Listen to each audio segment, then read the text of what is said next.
Hey everybody, we're so glad you could join us today. And if this is your first time, welcome to episode 4. Now today we have something really exciting. I'm so excited to hear about this interview. This is from Gary Habermas. You were really excited about this interview with Gary. Let's talk about that, Patrick. Yeah, Dr. Habermas is considered an intellectual stud in the Christian apologetic community. And as I was interviewing other apologists, they would ask me, am I going to be interviewing Dr. Gary Habermas? And they had this excitement about them. And the answer was yes, he was on the list, and we're going out there to interview him in his home outside of Lynchburg, Virginia. Now, what's interesting about him? He's a scholar. He's a PhD. He teaches Christian apologetics.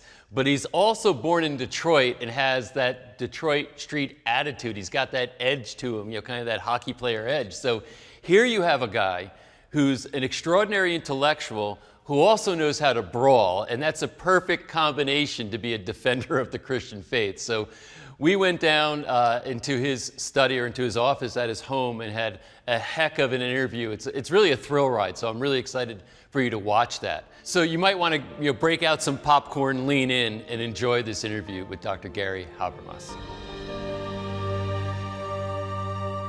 So Dr. Habermas, thanks so much for taking some time. And I have to tell you, I've been really looking forward to this interview because everybody else I talk to says, I got to talk to you.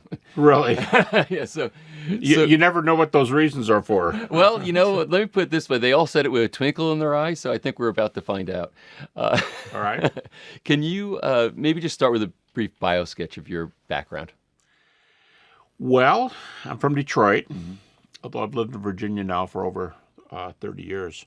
I grew up in a German Baptist family and lived in the city, so kind of rough. Maybe apologetics and walking the streets and staying alive are similar species here. But I was raised in a Christian home, and when I was a teenager, I started having some doubts, and I started wondering, is there any basis for Christianity? How would I know? And of course, friends and nervous parents came alongside me, and I was visiting the Mormon temple in Utah, and I went to other religious kinds of churches and talked to people of other religious persuasions, and I wondered what else could be true, and do we have any basis? And they would try to help me, and they'd say, well, hey, have you heard the latest discovery on the reliability of the New Testament? Or, hey, there's new archaeological discovery. What about the Dead Sea Scrolls? It's like,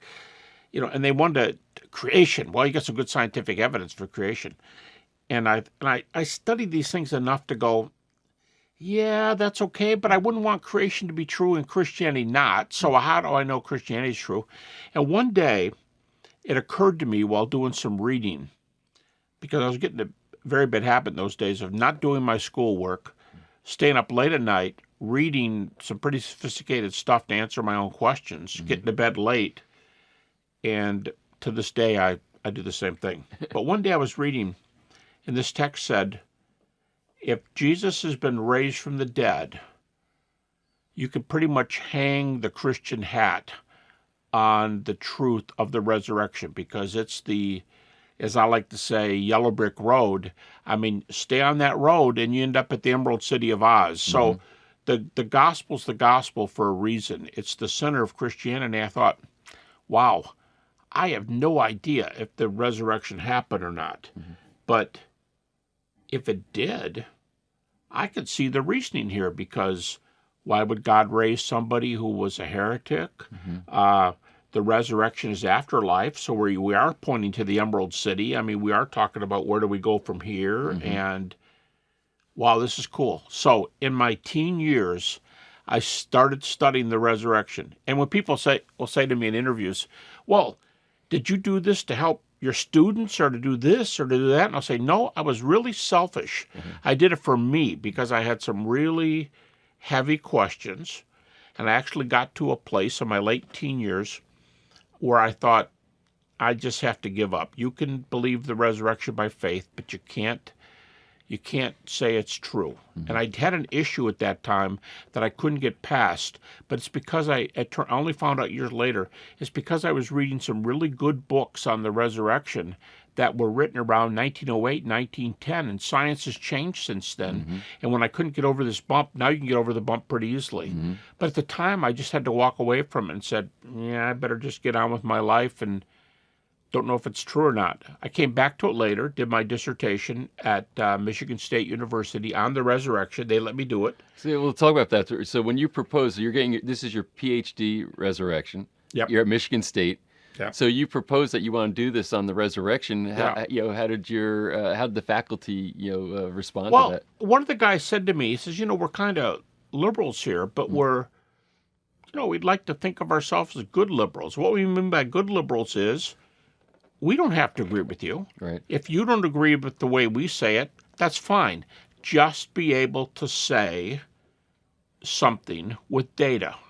Have reasons for what you're saying. We don't care if it's the line or not, but be able to defend things. And then as I was leaving that meeting with the director of the program, because about half my committee probably believed in the resurrection and the other half did not. Okay. And so they were a nice balance. But he said something to me. He says, oh, by the way, don't tell us the resurrection happened because the Bible said it happened. Wow. And I was trying to act like, and I thought he was saying, as so many people think today, I thought he was saying, you can't use the Bible. That's not what he was saying. Bart Ehrman, who's the best-known skeptic in North America, if you don't quote the New Testament, he will. Now, he's like the spider. I don't know if this is true or not, but when you hear the story that spiders know how to run across the web because they know which ones are sticky and which ones are not. Right. The critics will only quote verses that they know have good reasons behind them. Right. My professor didn't care one iota if I used the New Testament, expected me to use the New Testament. Liberals will use the New Testament. Just know which strands of the web you're walking on, know why you're doing it. So that got me into a lifelong study of thinking the way critics think. And if the critics are right about the Bible, the New Testament, if they're right, do we still have a resurrection? Interesting. And that was what my dissertation really came down to. So, when you concluded it, how different was the final paper versus what you thought it was going to be when you started? Actually, probably pretty close because by that time I had already studied the event for about 6 years, more than that. And I will always remember I was pastoring before I finished my PhD. And I sat in my living room one night because I still had doubts about my faith, even though I never let on with my people that I had. I mean, all doubts are questions, and we all have questions. Sure. And I sat there, and one of the alternative theories against the resurrection bothered me. And I looked the other day, I just pulled this out of my file about 3 days ago. But I took a sheet of paper, and here's what I wrote on it in my living room. What would have to be false in order for this theory to be true? How many refutations do we have? And my point was, I hadn't even started writing my dissertation, but my point was, how many things do I know to be true from the New Testament critically, any one of which will refute this theory? Right. And I got all the way down the first page with like 25 reasons, flipped the page over, and I got to about 30 things that would have to be different. I thought, and I made a mental note that evening, I thought, that's the kind of critique I want, something where I can handle, where I have so many comebacks against a critical theory that, as has happened in some debates, I'll start saying, well, yeah, but the problems with that theory, 1, 2, and I always tell my students, number them, because otherwise they'll think later, yeah, he gave me 3 or 4. He goes, excuse me, I gave you 9. Right. It feels like, so I would count them, 1, 2, 3, 4, 5, 6, and sometimes the critic goes, okay, I'm good. And so that's kind of the way I started thinking. How many refutations do I have of this? And can we handle anything from any angle that comes at the resurrection? And if it's solid, whenever the New Testament defines the gospel, it always includes the deity, death, resurrection of Jesus. As long as deity, death, resurrection are solid, I don't have to know if I'm a Calvinist or an Arminian. I don't have to know how old the earth is. I don't have to know, am I dispensationalist or covenantal? I don't have to answer those questions. If the center's true, as I teasingly tell my grad students, I'll say, I I might take a course on creation with Moses, or I might take a course on the resurrection with Paul. I'll answer those questions later, but let me make sure there's a yellow brick road, and let me make sure there's an Emerald City of Oz, and we're good to go. So yeah, this is the core of it all. And what have you found to be the toughest, critique or objection to the resurrection?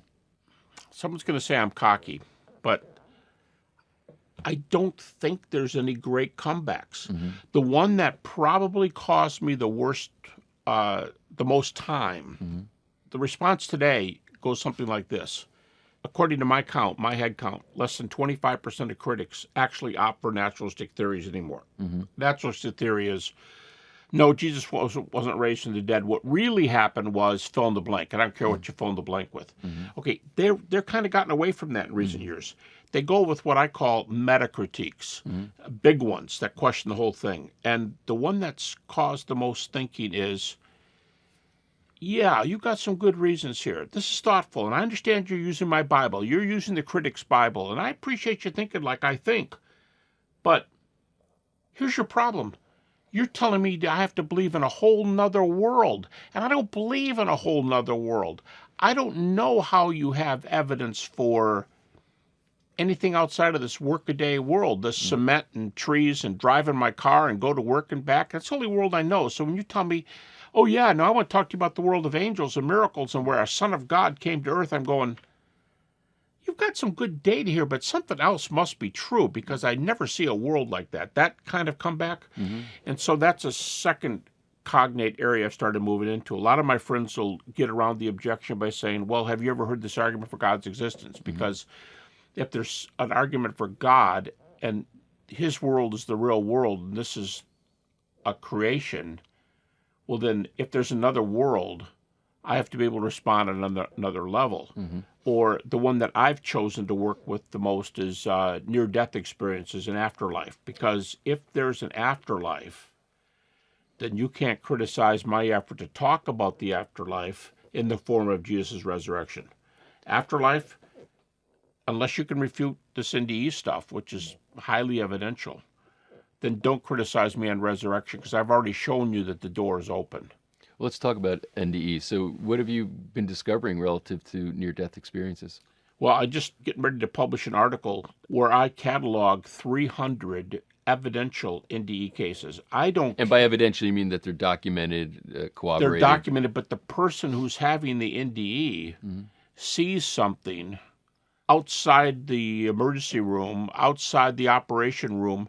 They're often drawn to where their family are. For some reason, they're drawn to the waiting room that's 2 floors away, and they see something really, really odd in the room. Like one account is a family member who was just plain nervous, who never smoked, and is known for telling their family, she's an older lady, a grandmother, and she said, I hate those cancer sticks. I'll never smoke. You'll never see one in my mouth. All they do is ruin lives. And when they looked in on the family, they said, oh, Grandma Jones, I heard her say, I'm going outside and smoking a cigarette. I go, of all the people in the world, that's strange. And later you say to her, did you say that? And she said, as a matter of fact, I did. Do you know about what time that would be? Well, yeah, because I just looked up at I was thinking about going outside, so I looked up at the watch, wondered how much longer the operation's going on, and it was 3:06. I'll never forget that time. And maybe there's some record in the emergency room where you were out and you coded between 3:05 and 3:14. When things like that happen, they do make you think twice, and we have a little bit of crossover between scientific measuring and something really strange like, my other grandmother smokes, I can understand that, but this grandmother, no, this will never happen in 100 years, but I caught it. I saw her do it. Right. And there's 300 cases like that. Some of the cases, the reports they have that are corroborated are unbelievable. And these days, when you have a cardiac arrest, you measurably lose heart activity. Well, your brain stops in just under an average of 15 seconds. So at the 2-minute mark, this person could be effectively, measurably now, who knows what, machines can't measure, but in 3 minutes you would be effectively without a heart or a brain. Right. Now, if you don't have a heart or a brain because you're in the table because you just had we're trying to fix your heart, and right in the middle of it you had a cardiac arrest. Right. What are you doing watching your grandmother who never smoked in the room? And you say, well, that's an odd lineup of things. Well, there are a fair number of odd lineups of things like that have been written up. Yeah. And so you said you studied 300 of these cases. There's over 300 that I know of, 300 evidential cases. The majority of those, some of them are in private literature where someone interviewed somebody, but the majority of them have been published. Wow. And any other outstanding things that you saw in those cases that you think are enlightening, especially for a Christian? Yeah, you mean like another evidential case? Or Yeah, just, or any kind of visions that people had that they reported when they came back? There are cases where there's 5 people in a room and one of them flatlines or one of them has a problem, or we're all visiting you in the hospital and you're pretty close to death. In one case, there's this ball of light that seems to appear in the middle of the room, and we're looking around like nobody wants to talk, and they're going, and everyone's going like that. And the guy who was down on the ground, there's some facsimile of a spirit-looking thing, and the guy goes into the ball of light and goes off, and all 5 of us are left there going, what just happened? And they're watching the person. So there are well people who claim to have witnessed people who are really in trouble. Mm-hmm. Or actually, in some cases, in 2 of the cases I know, the person who's in trouble, they both died. Right. But the other people were watching them go off into the wild blue yonder, so to speak, and there's 5 of them, Some of their near-death experiences, they meet somebody, a dad who died 18 years ago. And there's been a family mystery that they haven't been able to figure out where something is after dad dies. And when they come back, they say, Dad told me where this thing is. And you will never believe where it is. And he gets this information, and he goes and looks where he said his dad told him, and this thing is there, like a little money bag or a little bank certificates, and he put it up in the rafter behind something at this particular place in the attic. Or there are stories like that too, but the only problem is his dad's been dead for 18 years. So if he got that information indeed, now you're going, well, that goes a little too far. You're getting a little off the yellow brick road there. Mm-hmm. But still, how am I going to answer it? And if his dad's been functioning somewhere for 18 years, that's more than just, because see, one of the comebacks is, well, yeah, that may be good for 2 minutes, but that's not exactly what we call afterlife. It is if your dad's been dead for 18 years. Interesting. So yeah, there's just about every kind of evidential case you can think of. And so I've actually been in debates where I'll be talking about resurrection. And one critic said, well, I don't want to talk about the resurrection. I want to talk about what kind of a world do you think this is that you can even talk resurrections? Mm-hmm. And I said, do you want to talk about near-death experiences? Well, he knew I did a lot of research, and if he goes, no, I don't want to talk about near-death experiences. So he was asking me about what kind of a world do we live in, but when I purported to give evidence, he didn't want to go any further. Yeah, interesting, which is sort of this confirmation bias, right? It's not somebody wanting to come in and say, let's see if we can just, discover some or come to some understanding with an open mind. It's saying, I've got an agenda, and it's almost like you're saying which ones are sticky and which ones not sticky. That's basically saying, I want to confirm what I already think, not try to learn something new. Yeah, it's just occurred to me lately how acidic the political situation is in our country. And when you're on the other side and you didn't expect to lose an election and you're just plain angry, sometimes you don't have data on your side. You certainly don't have votes on your side because you lost. So it's almost as if, this is just a guess, but it seems like the options are, I didn't beat you with in the empirical realm, votes, so I'll take it to the courts. Mm-hmm. And I think some of the critics are going there today. The evidence is so strong for religion in general, Christianity in particular, that this is a Narnia-type world. It is a world with yellow brick roads and emerald cities and a real Narnia, an Aslan somewhere. Right. The data are so good, as I tell my PhD students, we have a lot of arrows in our quiver today. We have a lot of different things. Well, what about this field? And you can change fields. I mean, you go intelligent design, fine-tuning, arguments for God's existence, the Shroud of Turin, afterlife. Critics now think that Jesus definitely was a miracle worker when he lived. It's a whole new field to open up.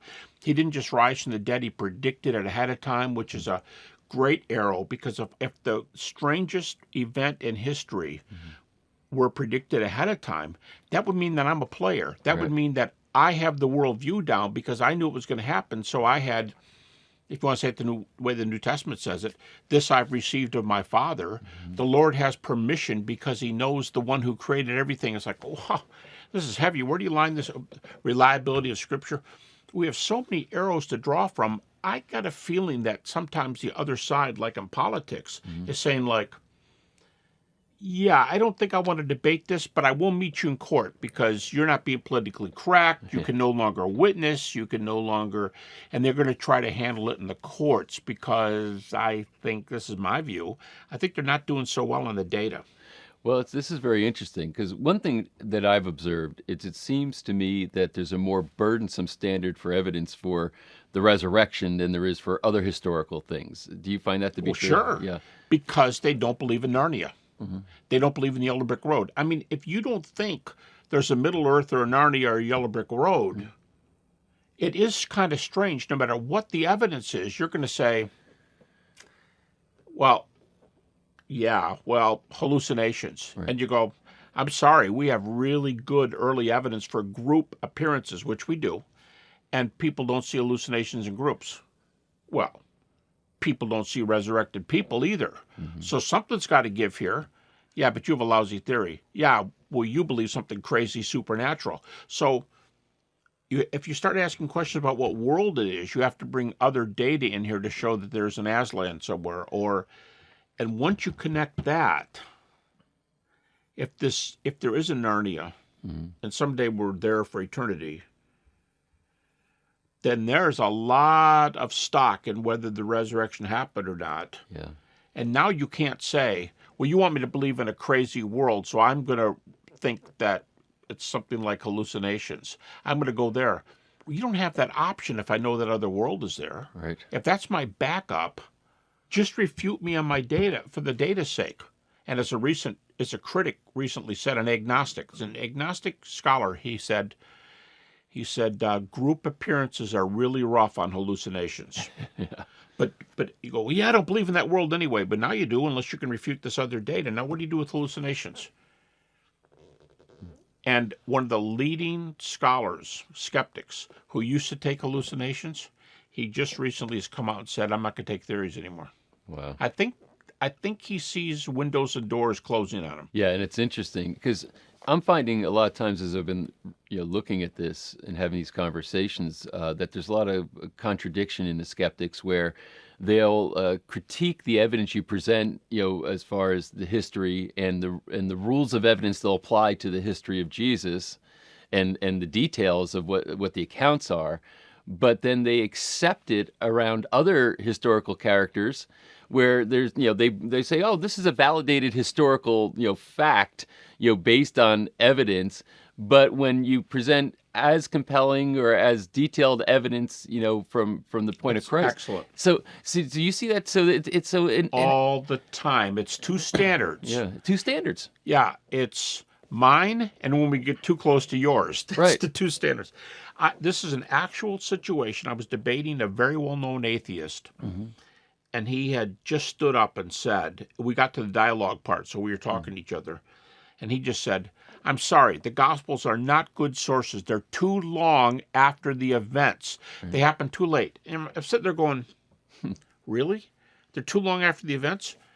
All right, Mark is plus 40. 40 years from the cross. Right. So Mark plus 40. This is the critics' dates now. I'll use the liberal dates, right. quote unquote. Evangelicals back these up, well, at least for Matthew and Luke. They back them up about 20 years. But this is the worst it gets. Mark is about plus 40. Matthew's about plus 50. Luke's about plus 55. And John's about plus 65. Everybody puts John at about 95 or subtract 30 from the cross, plus 65. Well, years ago, I heard about a man who was writing his memoirs of World War II. That was in about 1990. So the closest he could have been to the last events of the World War II would have been 1945. He's writing his memoirs at plus 45, which is about exactly where Mark is. And nobody's going to say to him, I'm sorry, General, you're a stinking liar. You don't know what you're talking about. No, because people can remember things at 45. So now when I'm giving lectures, I'll say, how many of you here remember things from 45 years ago? And of course, there's hands all over. 50 all over. 60. And a bunch of hands go up. And they'll say, how many of you are so sure of events that some things that happened, maybe like a marriage, your first child, 60 years ago, and you're sure you could pass a test that says this as clear as my mind as yesterday? Hands are going up. So that's not impossible, is it? No. Why is it impossible for the gospel guys? Well, because you need it. No, they don't. They don't say that. But Right. I mean, So I asked the guy. I said, "Well, let me ask you a question. You're so sure the Gospels are lousy?" Yes. Do we know a lot about Alexander the Great? I actually said this in the dialogue, and he said, "Yes, we know a lot about Alexander the Great." His father's Philip of Macedon. It's probably the most unique link in history of the most brilliant military mind with Aristotle, who was his personal tutor. He conquers the whole world before he's hardly, he's still a young man. And these incredible stories about Alexander. When is the earliest, I don't mean an inscription in a rock, Alexander was here. I mean, what's the earliest extended treatment of Alexander? The guy goes, I don't know. So, well, you should. When you're going to throw criticisms around like this, you should. The earliest biography, there were a lot earlier ones, but we don't have them. The earliest one we have is plus 280. Wow. 280 years. But Alexander's good for you, right? Yeah, Alexander's good to go. But Mark's lousy at plus 40, right? And John, who's the worst, is horrible at plus 65, but Alexander's biographer's good at 280? Well, that's because the New Testament believes in propaganda. It's a world of demons and miracles and resurrections. Oh, really? Well, it's a good thing these Alexander books are good history books, because Plutarch, who may have the best known life of Alexander, the book starts like this. It's commonly believed that Alexander's mother was a virgin and his father was one of the gods. So it's a good thing these ancient historians didn't bring any religion into their writing. And of course, by now the audience is laughing and they're going, I said, look, I'm not trying to embarrass you. I said to the guy, I actually got to be friends with him that weekend. And I said, I'm not trying to embarrass you. I'm just saying you're playing with two decks, and one of them, or two sets of dice, and one of them's loaded. I mean, you're not giving Christians a fair shot, and you're coming back with, well, they believed in the supernatural. Well, so did Alexander and everybody at that time. In fact, there's almost no Greco-Roman historians who don't incorporate the supernatural into their histories. Almost none. So play the game by the rules. And if I have good data, deal with my data, but don't sneer and tell me you hate them. You may hate what I stand for. You may hate my political party. You may hate my religion, my ethnic background, whatever. But treat me fairly and deal with my data. That's all I ask. It's a matter of being intellectually honest, right? It is. And I'm wondering how much is self-deception on their part, where they're even deceiving themselves sometimes. But when you look at the other characters from history, even at a similar time to Jesus, and what is generally accepted as evidence to validate that this history is accurate, you can't say that's better evidence than what the Bible presents, or what evidence exists for Jesus inside and outside the Bible. And again, they'll go, well, that's because your books are propaganda. My books are history. And I'll say, okay, well, I'll tell you what. You read Suetonius, 12 Caesars. He wrote he's writing about 120 AD. So he's writing less than 100 years after Jesus. And it's called the 12 Caesars, and in the table of contents, for several of the better-known ones, Julius Caesar, Caesar Augustus, it says, Julius Caesar, later deified. Alexander, later deified, because they were emperor worshippers. Right. So don't tell me you can wade in there and do you might be a secularist. You might be a secularist Roman who doesn't believe in the gods. But just look at what Suetonius wrote, and Jews were exempted because people knew they were weird and they'll rebel, and let them believe in their God. But most other people around the empire had to worship. In fact, one early writer, writing about the same time as Suetonius, he would try to make Christians recant by denying their belief in the deity of Christ and worshiping a representation or avowing their faith in a Roman emperor. It was, you can't say Christians are religious and nobody else is. Right. It's just keep your hate speech to yourself, if you want to say it in politically correct terms, but answer my data. And if you can get them to say, well, I just don't like where you're going, I think you're prejudiced, that's fine. Tell me my views are right, and you're just not going to be as prejudiced as I am. You could, I'm sure, do better than I can on some certain things, but we're not talking about me and how prejudiced I am. We're talking about whether my data are right or wrong. Refute it or do something, but don't tell me you walk away from it because you hate it, because now it's your emotions that's guiding your history. And this is what's interesting, because our characterization for Christ revealed is those three pieces. We say it's the history, which is basically it's just the factual history of what occurred, the evidence, what evidence exists to support it, and then there's the inspiration. So now, based on this, emerges this inspiration for all these people worldwide all these years later. So what happens is, I think, and tell me if I'm reading this right, you've really painstakingly said, all right, here's the history and the evidence.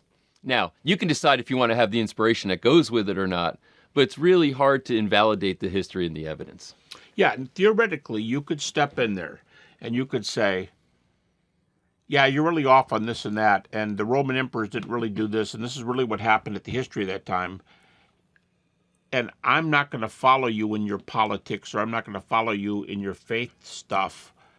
But if they want to do data, that's, of course I will take it in bits and pieces. If you're going to respond to my data first, you say, but I'm not going to believe the fundamentalist stuff that Jesus was the Son of God. Or hey, just answer my data. Right. And if he can't get around it, because I'm saying right now I got a lot of arrows and I've got some things I want him to check out. Right. I'll say later, now just tell me something. How do you get out of the Jesus was really the Son of God thing? Well, I don't believe in those things happen. I understand you don't. But how do you refute this? Let me line up some more data for you. So I introduce more data. And they'd probably resent the getting closer and closer and you knowing this field maybe a little better than they do. And sometimes they just walk away. Yeah. I had one guy stop a dialogue and say, I'm not talking anymore. People get worked up. Just look at the political debates today. People get angry. They walk off stage. They call people names. Right. They have to bleep it out when they, because you're dealing with my life. You're telling me what my kids and I have to do. You're trying to prescribe for me what's good ethics and what's bad ethics and how I should vote on this amendment. Yeah, if it's relevant to some facts we've solved, I'd like you to tell me how else you can get out of this. And piece by piece, you start building a worldview. But what you said earlier, they're speaking through their prejudices. Really, we all are in a way. I tell my grad students, we all wear glasses. We talk about people who wear rose-colored glasses and people who wear depressed glasses and always down glasses and always up glasses. And our glasses are not the world. In fact, they're not even really us. Right. They're the way we view the world. But we have to be ever so careful that we don't let our glasses prescribe the kind of universe that's there. I mean, maybe for you, if you wear rose-colored glasses, the yellow brick road might be the rose brick road. Right. I mean, we do really color the world we live in. Yeah. Well, so here's the thing that I find really uncanny is that from, let's call it the general societal context outside of Christianity, most people would say you have to ignore facts in order to adopt Christian views. And you're and you're coming here saying we're relying on the facts to adopt the views. Yeah. How do you solve that problem? Because you're out there doing the debates. You've done, I think you said 650 interviews. So this is your life's work. You're writing, you're public speaking, you're debating, etc. But and even after all this, there's such a mischaracterization. How do you think that is overcome? I think you have to. I would say you keep giving them the data. keep asking them for a viable explanation, not any old explanation, a viable explanation that can account for the data as well as yours. And sometimes, even if they're your best friends, I have a lot of skeptic, agnostic, even guys who are skeptical or agnostic New Testament profs who I've become friends with over the years through dialoguing huge names. And they might get upset with me. They might, but I think there's a lot on the line here. Let's put it this way. Real mundane example. There's a lake out here behind my house. A few years ago, I had a friend of the boat with me, and I caught a large bass out in the lake. I pulled it in, and I looked around the little lake, and nobody was out in their yard.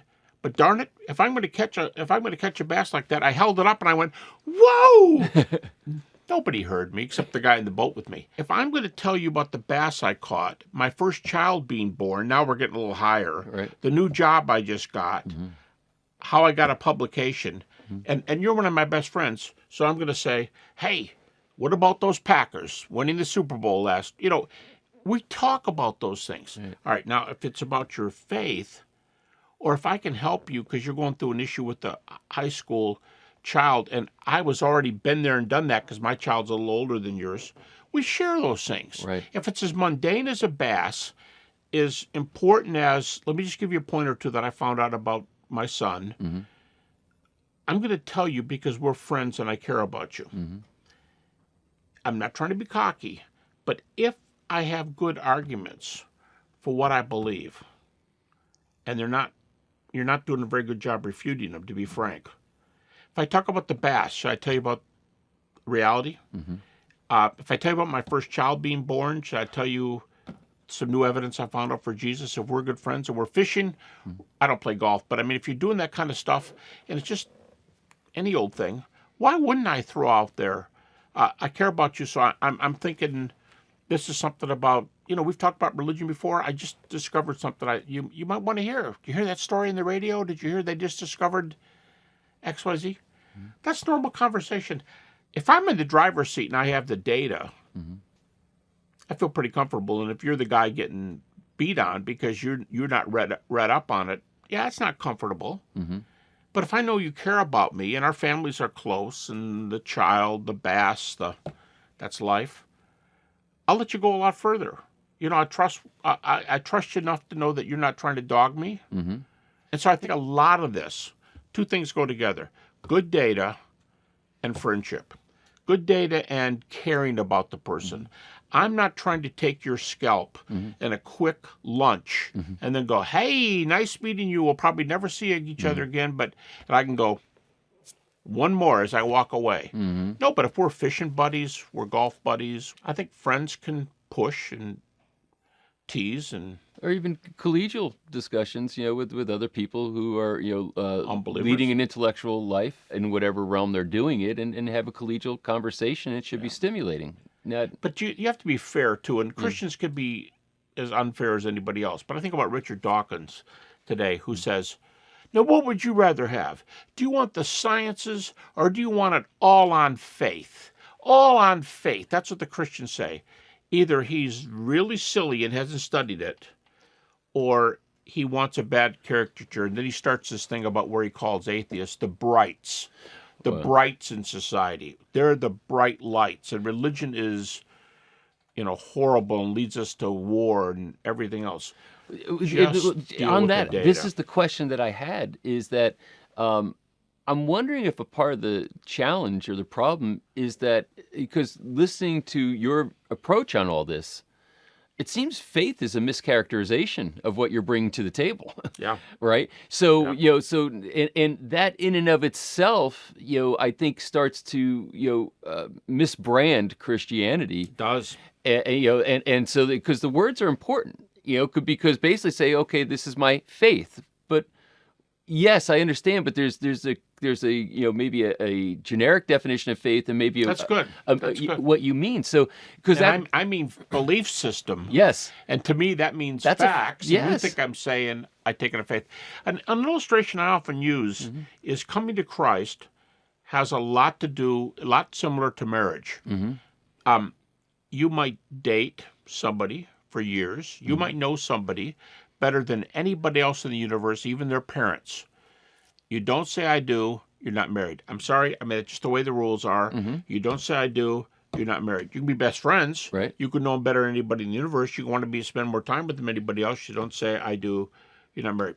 Faith plays a role, but in marriage, you spend a lot. It's a silly person who wakes up in the morning and somebody's in bed with them. They have no idea who this person is. And they look down and there's a ring on their hand and they go, what was I drinking last night? You know, that kind of stuff makes movies, but it's kind of, you know, kind of silly. We get to know somebody and we say, I don't think I can live without this person. Right. So then we say, I do.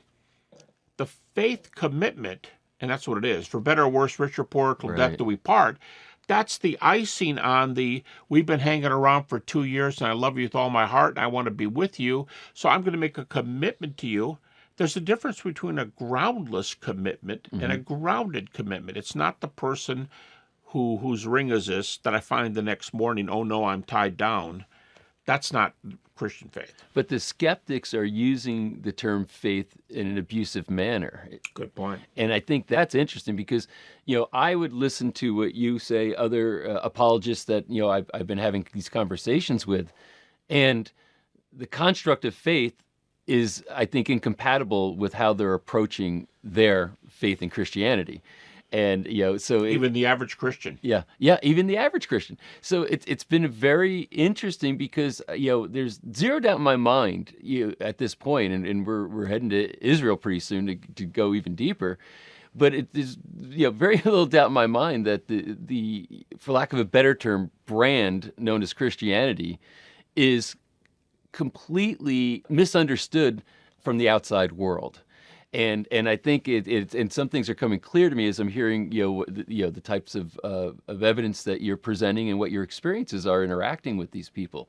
If you were to now look at the resurrection, and if you were to say, kind of as a highlighted summary, here's the pieces of evidence that have lined up, and maybe even in more modern times have lined up because of some of the archaeological evidence that's come, other things that have come along, to really say that, you know, the evidence is just these are the highlights of the evidence that's very compelling about the validity of the resurrection.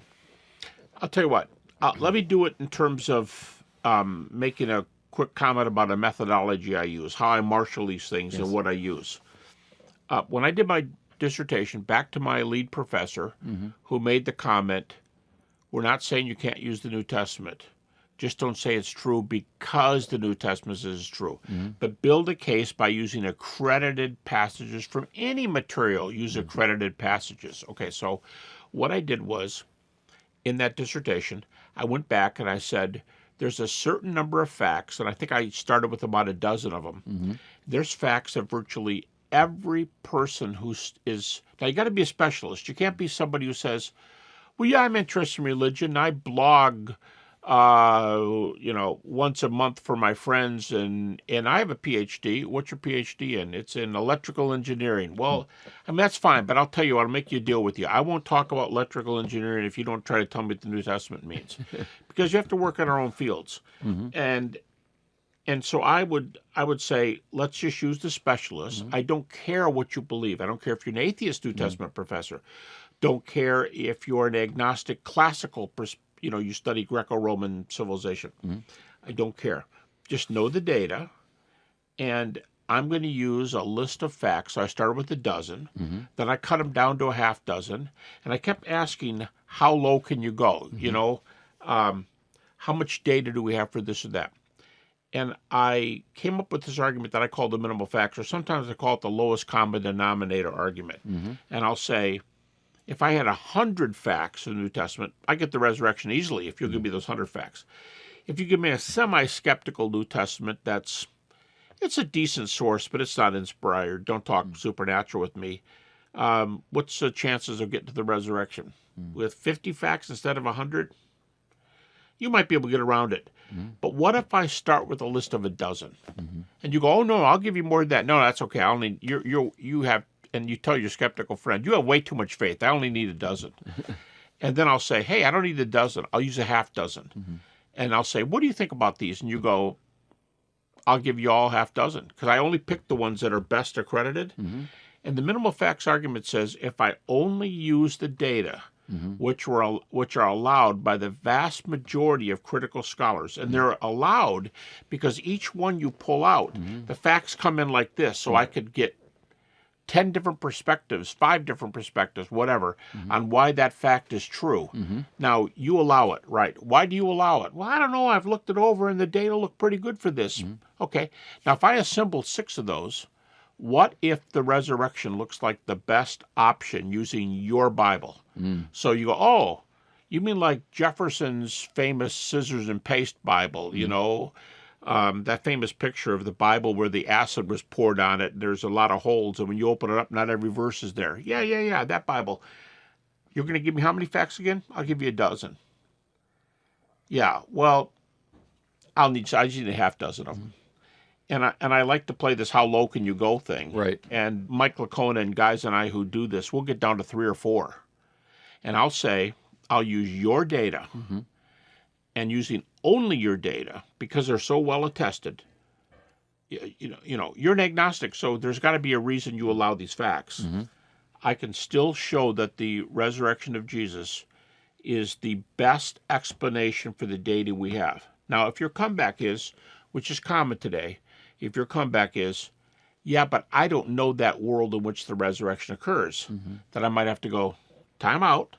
Let's talk about a potential God, or let's talk about near-death experiences in afterlife, and then reopen the discussion and say if we do know something about a Narnia or a Yellow Brick Road or a Middle Earth, if there really is a reality there, there's somebody out there who created me and has a plan for my life. I mean, if there's something like this, now I've sufficiently closed off a couple of your big loopholes, and you have to handle that data face on. So you go, I don't know, hallucination. Well, now I've got you where I want you because you haven't thought about this. And so that's kind of the way I close it down. I will use the critic's Bible, and I use any number of big-name guys because the way to argue today is to say, we can't trust the whole New Testament, the critic's view. Right. We can't trust the whole New Testament, but I can trust these pieces of data. And then I'll step in and say, what can we do with those pieces of data?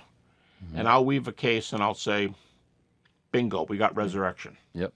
So, and basically, as you're saying, what's based on these facts that are the ones that you're willing to accept, you choose the the areas that you want to accept, and basically the idea is, what's the most plausible explanation Of just these. Of just these. Right. Now, the critic often comes back to me, and if you go down through history, if you go back 200 or 300 years when higher criticism starts, the one single objection that I've been able to find down through history goes like this, and it's very, very common. But the gospel accounts, especially those surrounding the crucifixion, burial, and resurrection, have so many discrepancies in them. Discrepancies like what? Well, how many women went to the tomb? How many angels were at the tomb? Well, Matthew mentions 1, Mark mentions 1, Luke 2, John 2. See, we're not too far off. 1 or 2 are, it's not bad. But you can say, well, who are the women? Matthew has 2 women. Mark has 3. Luke has 3, but one of them is different from Mark's third one. And John only has Mary Magdalene, but when she walks away to tell the disciples that the tomb's empty, she says, they've taken the Lord and we don't know where they've laid him. So there's more than one. John's just telling you, I don't care to give you a list of their names. So they'll say, well, what do you do with discrepancies? I like to play this little game with them where they'll say, I think there's discrepancies in the gospel accounts. And I'll go, and? Well, doesn't that bother you? And I'll go, and? Well, that means the text is not true, does it? Does it? If you rate a Greco-Roman historian, there's 2 things that don't work out. Does that mean that emperor was never in control? No. What if you listen to the 2 coaches after yesterday's big football game? One of them says, that guy's foot was out of bounds. I was standing right there, but the replay shows his foot was in bounds. You go, and? What are you saying? I'm saying that play with his foot did not change the game because that won by 2 touchdowns. I don't care what happened to the guy's foot. So we make allowances, and that's the way we normally argue. The point I'm trying to get across when I go and is I'm not arguing on the 100% we don't agree on. I'm arguing on the things that you think are impregnable. I'm using your facts, and I don't care how many women went to the tomb. We can talk about it later. I don't care about the angels. I want to know what you do with these 6 facts. Right. And if I can get a resurrection from these 6 facts, as Paul Meyer, retired professor of ancient history at Western Michigan University, he says there was a great fire in Rome. The sources are very divergent on whether Nero caused it or someone else did, how many sectors of the city were burned, exactly what happened. We can't put it together, but we know there was a great fire in Rome. Right. So if you and I can't agree on every last detail, you give me the 6 that you trust. I'm thinking about recalling one of those. Well, I can see the fire's getting a little too hot. Right? So I'm using your data. Don't say, but I don't know about the women and the angels. We never once brought up the women and the angels, so don't bring them up now. Right. So I'm only building on the positive facts we both agree on. So it cuts down a lot of the garbage in conversation. Then somebody inevitably goes, well, forgive me, I'm just curious. Are you Calvinist or are you Arminian? Listen, let's do that over lunch tomorrow. But will you answer my question about these 6 facts? You have to stay on task. Now you've got my appetite whetted. What are the 6 facts? What are the 6 facts? Well, to show you how versatile this group is, we change them. You go, why do you change them? Because nobody only gives us 6 facts. Right. The skeptics will say, I'll give you 20. I'll go, I don't need a 20. In my dissertation, I did a dozen. All right, well, I'll give you those dozen. I don't need a dozen. I'll need a half dozen. So it's intriguing that I can get down to a real small number because, of course, the smaller number I get, the more scholars I'll get on board. Right. In this book right here, The Case for the Resurrection of Jesus, Mike Lacona and I, we have a chapter 4 called A Quintet of Facts, 4 plus 1. So we're doing 5 in this one. I've been doing 6 lately. But on that kind of a model, and I'll explain the plus 1, I would take Jesus died by virtue of crucifixion, and somebody says, what's that got to do with the resurrection? Well, not much, but you need a dead guy before you can talk about resurrection. Okay. So, secondly, and I'm wording this very carefully after years of reading the skeptics. I read the skeptics more than I read, believers. Jesus' disciples had real experiences that they believed were appearances of the risen Jesus. In other words, it's a simple way to say they really believed they saw Jesus alive after he was put in a tomb. Okay. That's 2. 3, their lives were transformed to the extent that they were willing to die for a lie. Now, sometimes critics are they're waiting for you to say this, and they go, prove they all died. Nope, I'm not going to play that game. I didn't say I could prove they all died. Although, by the way, the 4 most influential early Christians, James, the brother of Jesus, Paul, John, and Peter, we have first-century sources for the martyrdom of 3 of them. So the more important they get, the better our evidence is. That's interesting. But you can't prove the rest. You're going to have to go to 3rd and 4th and 5th century sources for rumors about martyrdoms. I can't prove that.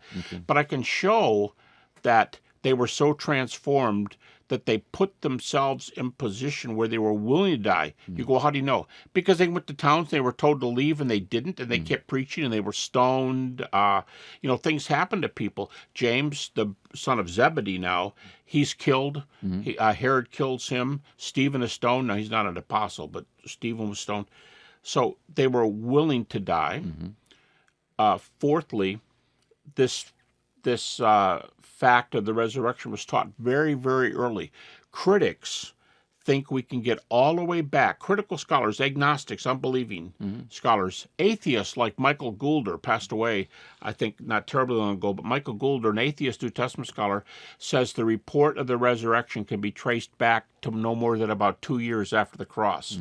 You go, well, 2 years when our earliest source gospel is Mark at plus 40? How do we get plus 2? Well, take some arguments. It takes a way to get the path back there. But we're doing the Yellow Brick Road in reverse now. We're going back to the cross. But if an atheist New Testament scholar says it's 2 years, you better believe he thinks he has some reasons because he doesn't believe that Christianity is literally true. So it was proclaimed very early. And then 2 skeptics. I think they're singular enough that I would separate them. Paul, the persecutor, and James, the brother of Jesus, who the Gospels tell us was an unbeliever when Jesus came to town, there in Mark chapter 3, and then again in John 7. They were unbelievers. I'd use those 6. Now, we use 5 here, and we say quintet. We say 4 plus 1. What's the plus 1? Well, there's more evidences for the empty tomb than any other fact. But the definition of our minimal fact is we will use no facts where the evidence don't just pile in. And secondly, as a result, the vast majority of scholars concede that fact. Well, what's vast majority to you?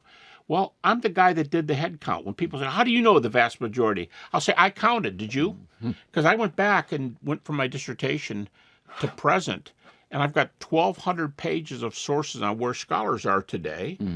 And it's at about the 90-something percentile on these four. Okay. Empty tomb, when I was in grad school in the 70s, I'm just guessing, scholarship might have been at plus 20%. The empty tomb was not popular.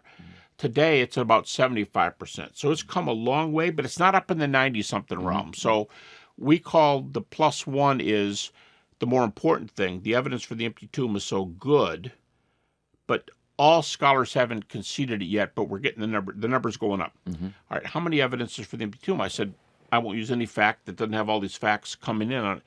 I gave a paper a few years ago at a scholarly conference that included 21 separate arguments for the empty tomb, and now I'm ready to add another one, 22. 22 arguments for the empty tomb. And here's what's incredible. It's not true because I pick up my Bible and I say, oh yeah, here's a verse. No, I can't get away with that. With these guys, I can only use it if those are critically given.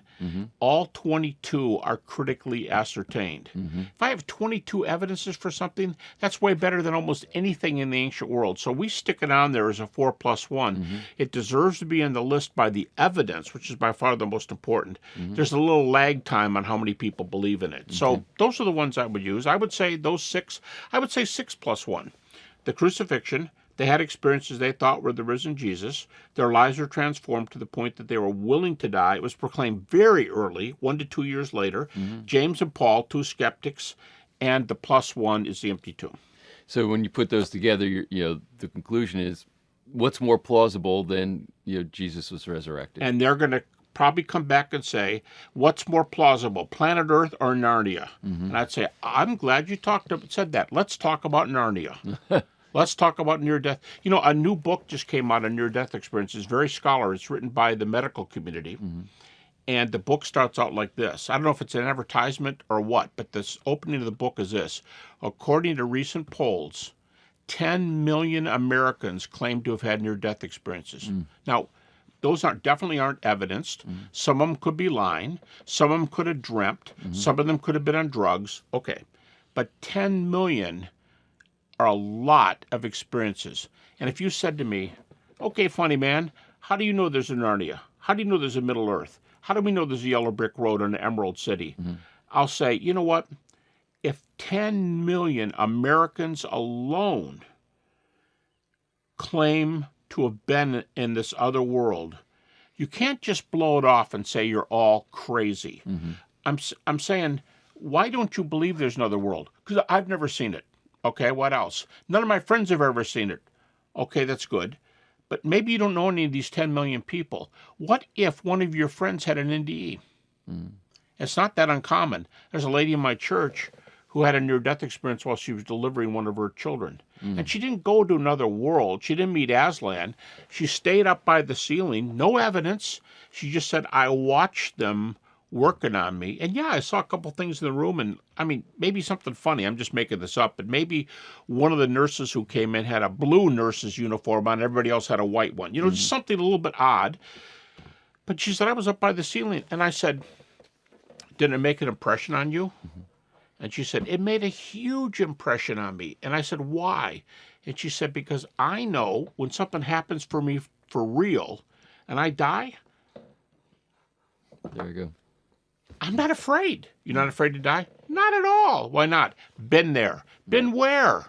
Now, I know I'm being silly when I say she's been to Narnia, but the point is she's been in this world that you don't have any friends that have been there, but if 10 million Americans have been there, this has had a profound effect on her life. She doesn't care that there's no evidence or that you don't believe her. And if I said to her, because I've interviewed a lot of these people, what are you more sure of? That you were up by the ceiling while your child was being born, or that you went to the supermarket last night and bought a loaf of bread? They'll usually say that I was up there. It's the most real thing that ever happened to me. And so I'll say to my friend, the one I would tell about my bass or my hole-in-one or my first child or my getting my doctor's degree, I would say, you don't have to believe these people, but you may be passing up on the most important fact you'll ever learn about the universe, that there is an Narnia. And if there is, and the more I'm friends with them, the more I'll tease them. I'll say, it's not safe for you to go home tonight. You might get hit by a car. You really need to be thinking about what I'm talking about. And I would say that I would kind of nag them, push them the way I would push any friend. Right. Like, if you were a good fisherman, you'd catch a bass just like mine. Or you get a PhD, just like, we do that with our friends.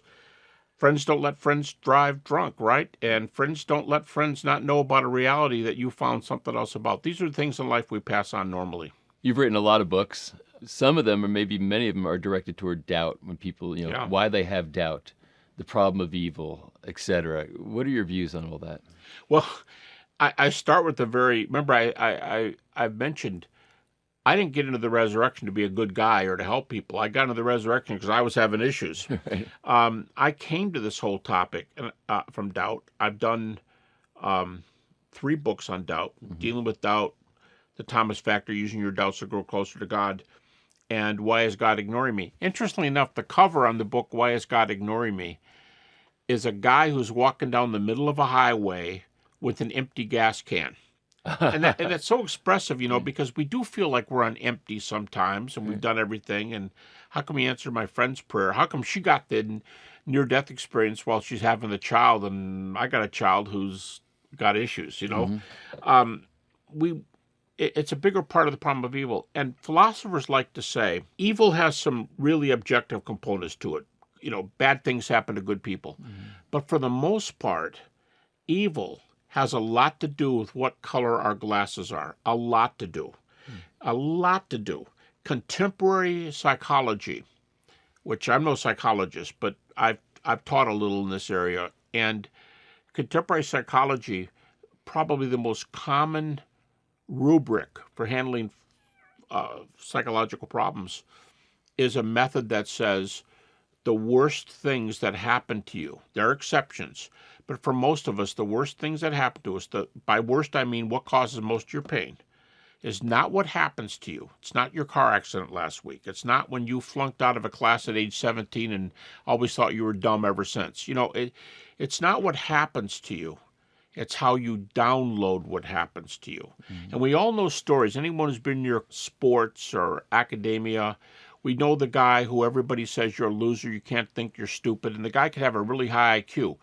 But the problem is not when you call me names because I'm stupid. It's when I internalize it and say I must be stupid and don't do my homework and don't care because everybody knows I'm stupid. So it's not what happens to me, it's how I download it.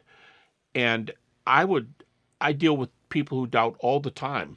They write to me like crazy. Got an email today from a lady.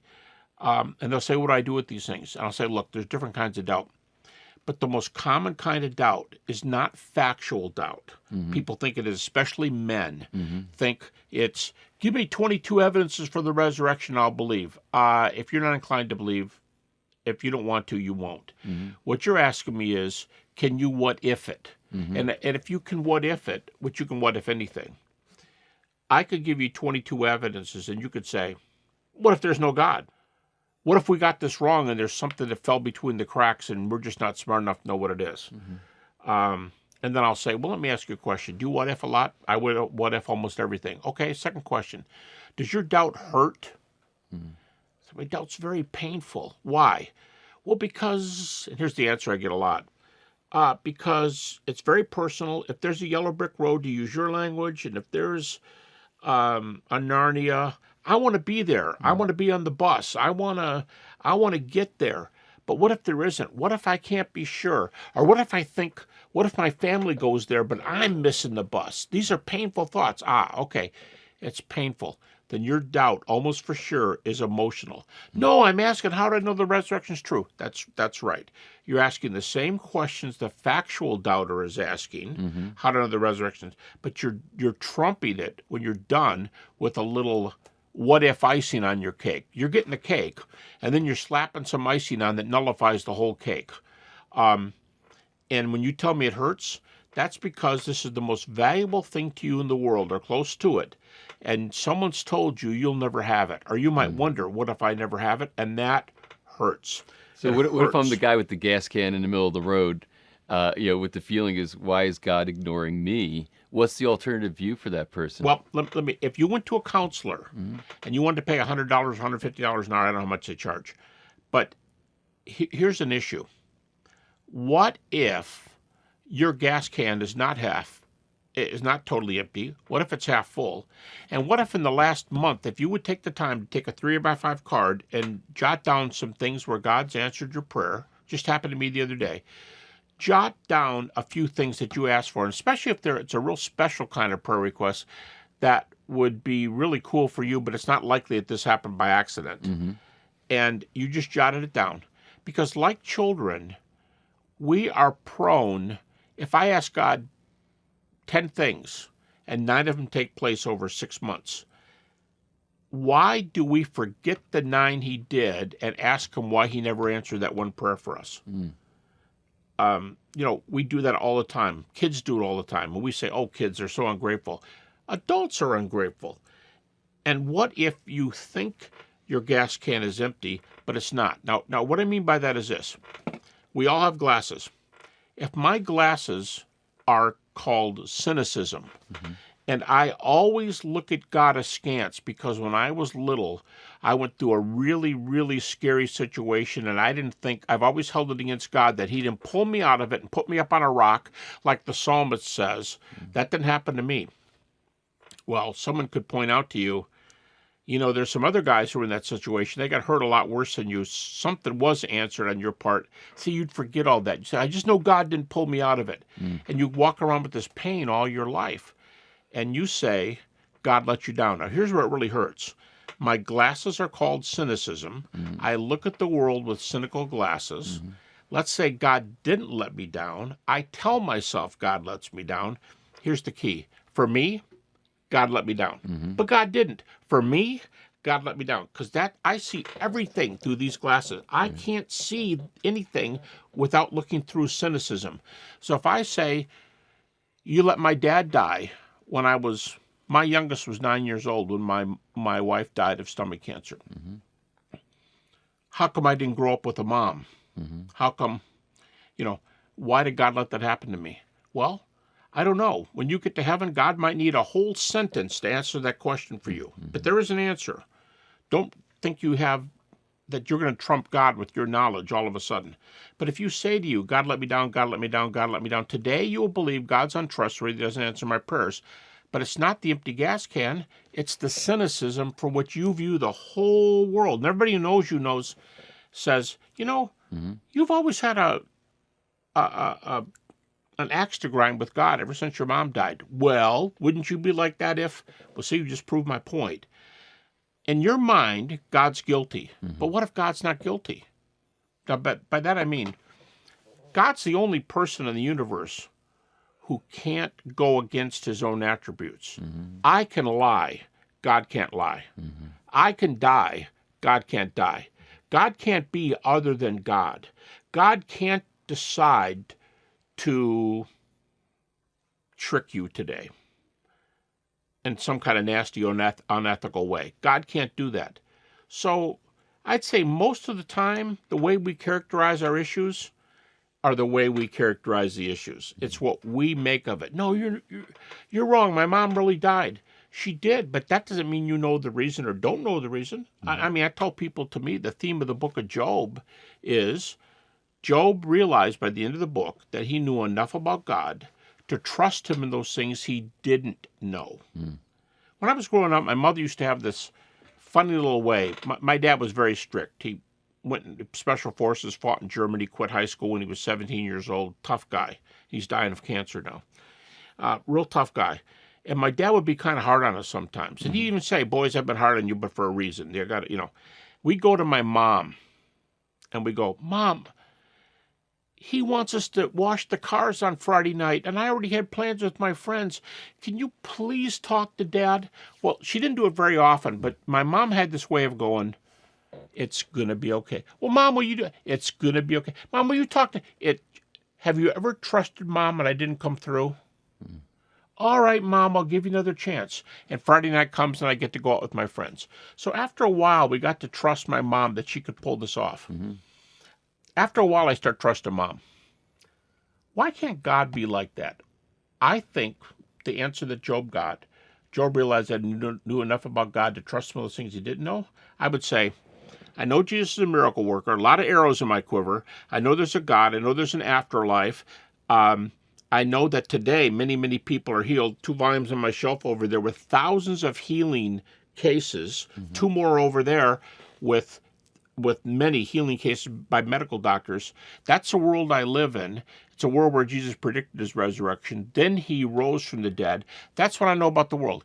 Can I give God a chance to get to heaven and let him tell me, because I think it'll only take him 1 sentence, but who died and put me on the throne? It's just my glasses. It's not reality. So I would say if I know the resurrection has happened, there's an answer to that question. Well, what is it? God knows it. Oh, it's just a cop-out. It's only a cop-out if there's no God. And it's only a cop-out if there's no resurrection, but both are true. Well, extraordinary, and stimulating thoughts and comments. I really appreciate you taking the time today. Thanks. We covered a lot of ground, and Yeah. it was, it felt like went by in 5 minutes, but this was really wonderful. So thank you Thanks. for all the work you've done, and thank you for taking Well, I time. enjoy it. It's all about ministry. And if some of this can help somebody who's got the empty gas can and you tell them it's about your glasses and they fight with you for a few minutes, but then they realize it is about their glasses, you've helped one more person. So I think it's great. That's awesome. Thank you very much. You're welcome.